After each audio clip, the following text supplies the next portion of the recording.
Umdlali weKaizer Chiefs uAsanele Velebayi uvumile ukuthi uzizwe novalo ngaphambi komdlalo wakhe wokuqala wamaqoqo weCAF, kodwa ududuza ngoza kwaba banamafa. Amakhosi ahlelela ukuthi avule umkhankaso wawo kaGroup D weCAF Confederations Cup neAl Misri esuze Egypt.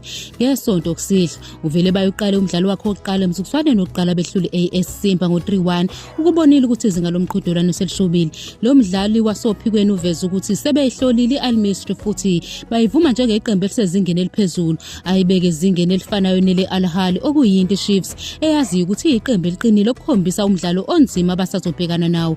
Ukuqinisekisile ukuthi iqembu libuyekeze amavide ezitha futhi lichithe isonto lonke lilungiselela lokho elikulindele ukuthi kuzoba umdlalo onzima.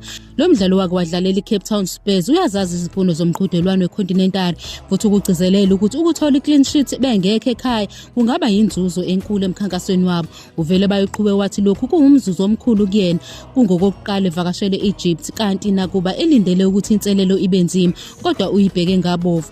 Uvumile ukuthi unovalo oluncane kodwa waveza ukuthi uyabathemba abadlali abanamava eqenjini abafana noBrandon Peterson noBruce Mvuma abebemsiza kakhulu.